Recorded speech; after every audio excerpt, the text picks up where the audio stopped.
BC নিউজৰ এই বিশেষ প্ৰতিবেদনলৈ আপোনালোকক স্বাগতম জনাইছো।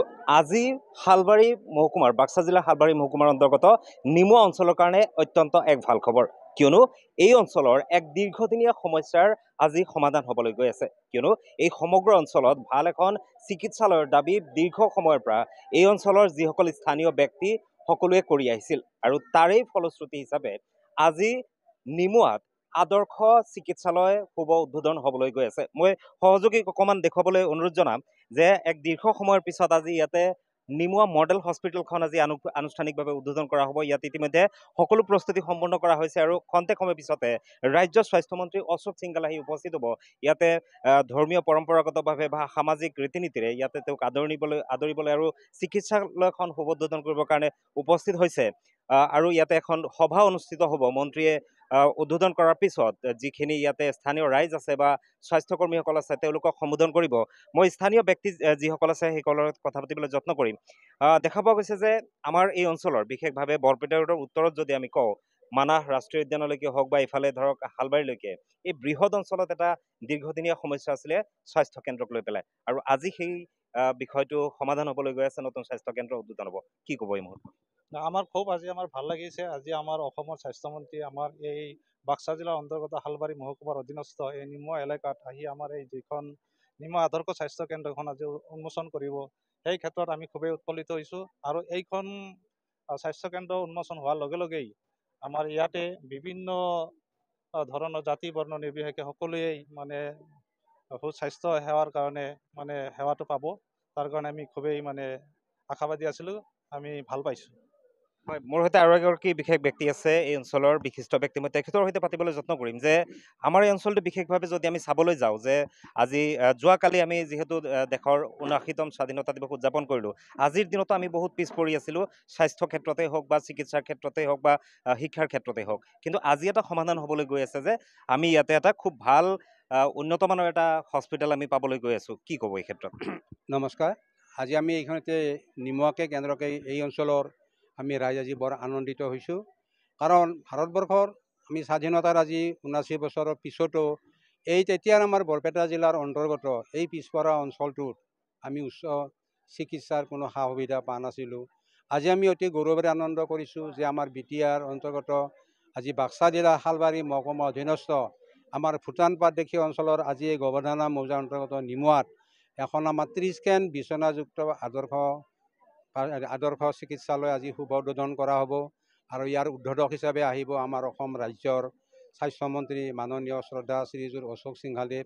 তেখেতে আজি এই শুভ দিনতে আমাৰ এইখন আজি হস্পিটেল আজি উদ্বোধন কৰিব। আমি বিশেষকৈ এই বিটিআৰ অঞ্চলৰ এই শালবাৰীৰ এই গৱেষণা মৌজাত এই মৌজাৰ অন্তৰ্গত আজি নিমুৱাবাসী আমি ভিন্ন জনগোষ্ঠীৰ সমন্বয় এখন বহুত ৰঙীন এখন ফুলৰ বাগিচা ভিন্ন জনগোষ্ঠীৰ আমি আজি বহুত আনন্দিত হৈছোঁ।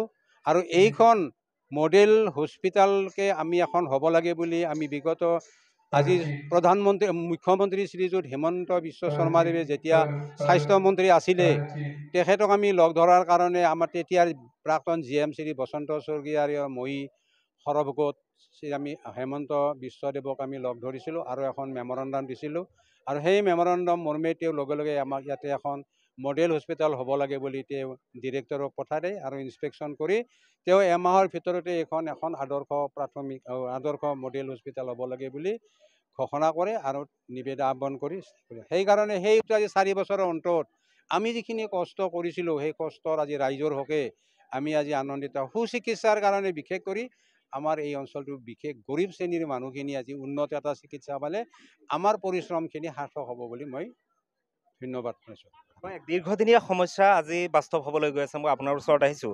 দেখা গৈছে যে আমাৰ এই অঞ্চলত বিশেষভাৱে স্বাস্থ্য সেৱাৰ ক্ষেত্ৰত যথেষ্ট পিছপৰা আছিলে। আপোনালোকে এক দীৰ্ঘ সময়ৰ পৰা দাবী জনাই আহিছিলে যে ইয়াত এখন স্বাস্থ্য কেন্দ্ৰ হ'ব লাগে, আৰু আজি তাক বাস্তৱ হ'বলৈ গৈ আছে। এই ক্ষেত্ৰত চৰকাৰক কি ক'ব বা এই মুহূৰ্তত আপোনাৰ মনৰ অনুভৱ কেনেকুৱা? ধন্যবাদ থাকিল। আচলতে আমাৰ এইটো বহুত পুৰণীয়া দাবী। আমাৰ গোবৰ্ধনা বা খাৰিজা বিজনী মৌজা দুখন মৌজা সামৰি লৈ আমাৰ এইখন PHC, বাকীবিলাক চব সেই চাব চেণ্টাৰ কিবা কিবি আছে। কিন্তু মূলটো আমাৰ মূল অফিচিয়েল কামবিলাক এই আমাৰ নিমাৰ পৰাই হয় নিমা PHC এতিয়া সেই নিমা PHCখন প্ৰথমতে আমাৰ ব্লক PHC আছিলে 10 বেডেড আছিল কিন্তু দুৰ্ভাগ্যবশতঃ আমাৰ যেতিয়া মই BSC মেম্বাৰ হৈ থকাতে আমাৰ ৰাইজৰ কেইজনমান মানে সেই মুৰব্বী লৈ মই নিজে আগভাগ লৈ 30 বেডেড মানে আপগ্ৰেডেশ্যনৰ কাৰণে আমি চেংচন কৰি আনিছিলোঁ গুৱাহাটী দিছপুৰৰ পৰা কিন্তু দুৰ্ভাগ্যবশতঃ আমাৰ এইখন অনুষ্ঠান মানে ব্যতিক্ৰম হৈ গ'ল আৰু যিটো হ'ব লাগিছিল এই অনুষ্ঠানটোত আমাৰ বৰপেটা ৰোডত বৰ্তমান যিটো মানে সেই 30 বেডেড যিটো হস্পিটেল এই হস্পিটেলখন আমাৰ নিমৰ আছিল নিমৰ এগেইনষ্টত চেংচন হৈছিল কিন্তু আমাৰ এই DC অফিচত যেতিয়া গভৰ্ণিং মানে সেই GB meeting governing body meeting review মিটিঙত তাৰমানে আমাৰ মাননীয় সেই হেমেন দাস ডাঙৰীয়া তেখেতে ইমান ডাঙৰ অনুষ্ঠান আমি ইমান গাঁৱত নিদিওঁ আমি বৰপেটাত ৰাখি দিম এনেকৈ কৈ তেওঁ মানে সেই নিমুৱাটো কাটি পেলাই ৰাখি দিলে তাৰপিছত আমাৰ এই নিমুৱাখন মানে এই পিছ পৰি গ'ল আমি আগবাঢ়িব নোৱাৰিলোঁ কিন্তু তাৰপিছত যেতিয়া আমাৰ মাননীয় ৰঞ্জিত কুমাৰ দাস দেৱ তেখেতে বিধায়ক হৈ আহিল আমাৰ সৰ্বসমষ্টিত তেতিয়া আমি দাবী কৰিছিলোঁ যে আমাৰ এটাই দাবী বা অনুৰোধ যে আমাৰ নিমুৱাৰ স্বাস্থ্য কেন্দ্ৰটো উন্নত কৰিব লাগে 30 বেডেডে হওক মডেল হস্পিটেলে হওক কিবাই হওক মুঠতে আমাক লাগে আৰু আপোনাৰ দিনত কৰি দিব লাগে সেই কথাটো আমি ৰঞ্জিত দাসক আমি কৈ আছিলোঁ মেমৰেণ্ডাম দিছিলোঁ তেতিয়া তেওঁ মানে হ'ব বুলি কৈছিল তেখেতেও যোগাযোগ কৰি আমি আমাৰ এই নিমুৱা স্বাস্থ্য কেন্দ্ৰৰ মেনেজমেণ্ট কমিটি মই নিজে প্ৰেছিডেণ্ট আৰু লগতে আমাৰ ডেভেলপমেণ্ট কমিটিৰ পৰা আমাৰ গোপাল আমাৰ জিতেন দাস এনেকৈ আমি কেইবাজনো গৈ সৰ্বগড় যেতিয়া 50 বেডেড হস্পিটেলখন তেওঁ মানে আধাৰশিলা স্থাপন কৰিব আহিছিল তেতিয়াৰ স্বাস্থ্যমন্ত্ৰী বৰ্তমানৰ যিটো মুখ্যমন্ত্ৰী ডক্টৰ হিমন্ত বিশ্ব শৰ্মা তেখেতক আমি তাতে আমি ৰঞ্জিত দাসৰ লগত আমি একেলগে লগ ধৰিলোঁ লগ ধৰাতে আমি আৰণাই দিলোঁ মেমৰেণ্ডাম দিলোঁ দিয়াৰ পিছত তেওঁ কাগজটো চাই লগে লগে নোট কৰিছে নোট কৰি পেলাই তেওঁ কৈছে আজিয়ে আপোনালোকৰ হস্পিটেলত চাবলৈ যাব শুনি যাব যে আমাৰ ইয়াতে মানে সি এডিশ্যনেল চিফ ছেক্ৰেটাৰী আহিছে আমাৰ সেই মেডিকেলৰ দিছপুৰৰ তেওঁ 4টা বজাত গৈ আপোনালোকৰ নিমুৱাত চাব চোৱাৰ পিছত আপোনালোকৰ প্ৰক্ৰিয়াটো হ'ব আপোনালোক ভালদৰে আলোচনা কৰিব আমি তাৰ পৰা আহিলোঁ আহি পেলাই আমি নিমুৱাত আমি ৰখি থাকিলোঁ তেওঁ 4টা বজাত আহি পাইছে আহি পাই আমাৰ লগত ঘূৰা মেৰা কৰিল চালে এৰিয়াটো চালে তেওঁ সুন্দৰভাৱে মানে প্ৰশংসা কৰিলে আৰু চইচ কৰিলে মানে উপযুক্ত ঠাই বুলি তেওঁ ক'লে যে মানে বহুত ঠাই আছে হ'ব এইটো হৈ যাব তেওঁ কথা দিয়াৰ পিছত আমাৰ প্ৰক্ৰিয়াটো আগবাঢ়িল যিহেতুকে দিছপুৰৰ পৰা আহি তেওঁ নোটছ দিলে আৰু লগতে এইফালে জইণ্ট ডিৰেক্টৰ কথাটো ক'লে তাৰপিছত লাহে লাহে প্ৰক্ৰিয়া হৈ আমাৰ এই আজিৰ তাৰিখত যিটো আমাৰ মডেল হস্পিটেল তথা আমাৰ নিমুৱা আদৰ্শ মানে সেই চিকিৎসালয় যিটো চিকিৎসালয়টো আমাৰ হ'ব উদ্বোধন কৰাৰ কাৰণে আমি আজি আগবাঢ়িবলৈ সক্ষম হৈছোঁ গতিকে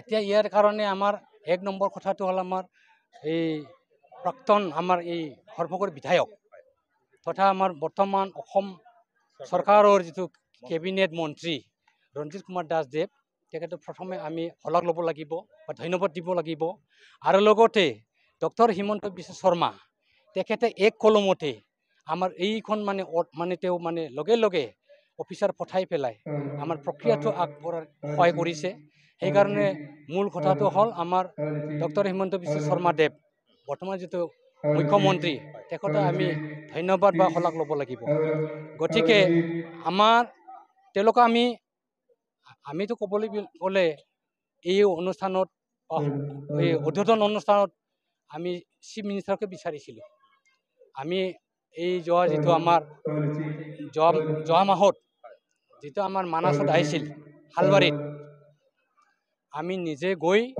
কমিটিৰ পৰা মানে উদ্বোধনৰ কাৰণে তেওঁক আমি আমন্ত্ৰিত কৰিছিলোঁ তেওঁ হ'ব বুলি কৈছিল মই কৈছিল বসন্ত দা মই নিজে যাম হ'ব আপোনালোকৰতো কাম কৰি দিম কথা দিছিল কিন্তু আমিও আশা কৰিছিলোঁ, আমাৰ বহুতো সংগঠন দল সংগঠন তেওঁলোকেও লাগিছিল। আমি আশা কৰিছিলোঁ যে আমাৰ চিফ মিনিষ্টাৰ আহিব, আহি পেলাই তেওঁ মানে কৰ্তব্যটো কৰিব আৰু আমিও তেওঁক প্ৰশংসা কৰিম আৰু ধন্যবাদ দিম, এই কথাটো আমি আশা কৰিছিলোঁ। যিয়ে নহওক তেওঁ বহুতো বিজি, সেইকাৰণে আহিব নোৱাৰিলে। তেওঁ মানে আমাৰ যিটো স্বাস্থ্যমন্ত্ৰী অসমৰ অশোক সিংঘাল ডাঙৰীয়া, তেখেতক তেওঁ মানে অৰ্ডাৰ দিছে আৰু তেওঁক মানে নিৰ্দেশ দিছে, সেইমতে আমাৰ বৰ্তমানৰ স্বাস্থ্যমন্ত্ৰী অশোক সিংঘাল ডাঙৰীয়া তেওঁ আহিব। লগতে ৰঞ্জিত দাস অহাৰ কথা আছিল, সেই অলপতে গম পালোঁ তেওঁ মানে বিজি বোলে আহিব নোৱাৰিব। কিন্তু আমাৰ সেই ভৱানীপুৰৰ যিটো বিধায়ক শোণিতপুৰ তালুকদাৰ তেওঁ আহিব, আৰু লগতে আমাৰ লোকেল মানে সেই মানে বিটিআৰৰ এই আমাৰ গৌতম দাস তেখেতে আহিব আৰু অফিচাৰবিলাক থাকিব। গতিকে যিয়ে নহওক আমাৰ আজি মানে দেৰিকৈ হ'লেও শুভ আৰম্ভটো আমি মানে কৰাৰ কাৰণে আমি প্ৰস্তুতি লৈছোঁ। তেওঁলোকে আহিলে আমাৰ আৰম্ভ কৰিম আৰু আজিৰ পৰা আমি আমাৰ যিটো মানে বহুত পুৰণা বা বহুত দিনৰ যিটো এটা আকাংক্ষা দাবী, সেইটো পূৰণ হ'বলৈ গৈ আছে। আৰু অহা সোমবাৰৰ পৰা তীব্ৰ গতিত আমাৰ এই নতুন বিল্ডিঙৰ নতুন হস্পিটেলত আমাৰ যিবিলাক ষ্টাফ তেওঁলোকে কাম কৰিব, আৰু বাকী যিবিলাক শ্বৰ্টেজ সেইটোৰ কাৰণে আমি অফিচাৰক অলৰেডি জনাই থোৱা হৈছে। তেওঁলোকে এজন দুজন বেলেগৰ পৰা হ'লে তেওঁলোকে হায়াৰ কৰি বা ইয়াতে দিব, দিয়াৰ পিছত কামটো চলাই নিব। পৰ্যায়ক্ৰমে যিটো ষ্টাফ লাগে সেইটো লাহে লাহে তেওঁলোকে পূৰণ কৰাৰ কাৰণে আমাক মানে কথা দিছে। সেইখিনি মানে আমাৰ বৰ্তমান অগ্ৰগতি। ধন্যবাদ। এক দীৰ্ঘদিনীয়া দাবীৰ প্ৰতি সন্মান জনাই অসম চৰকাৰে যেনেকুৱা ধৰণে পদক্ষেপ লৈছিলে, বা ৰাজ্যৰ বৰ্তমানৰ মুখ্যমন্ত্ৰী ডক্টৰ হিমন্ত বিশ্ব শৰ্মা পূৰ্বৰ তেওঁ স্বাস্থ্যমন্ত্ৰী আছিলে, গতিকে ৰাইজৰ যি দাবী আছিলে আৰু এই অঞ্চলৰ সাধাৰণ ৰাইজৰ যি স্বাস্থ্যসেৱা তাক সুচল কৰি তুলিবৰ কাৰণে ইতিমধ্যে আজি নিমুৱা মডেল হস্পিটেলখনৰ আনুষ্ঠানিক উদ্বোধন কৰিব। আৰু খন্তেক সময় পিছতে ৰাজ্যৰ স্বাস্থ্যমন্ত্ৰী অশোক সিংঘাল আহি উপস্থিত হ'ব, ভৱানীপুৰৰ বিধায়ক ফণী তালুকদাৰ উপস্থিত হ'ব, লগতে বিটিআৰৰ গৌতম দাসো ইয়াতে উপস্থিত হ'ব। গতিকে ইয়াতে অত্যাধুনিক সা সুবিধাৰে যথেষ্ট ভাল চিকিৎসা সেৱা এই অঞ্চলৰ ৰাইজে পাব বুলি আশা কৰিছে। গতিকে পৰৱৰ্তী সময়ত স্বাস্থ্য কেন্দ্ৰটো কেনেদৰে পৰিচালিত হয় বা ৰাইজ ইয়াৰ পৰা কিমানখিনি উপকৃত হয় সেয়া সময়ত হ'ব লক্ষণীয়।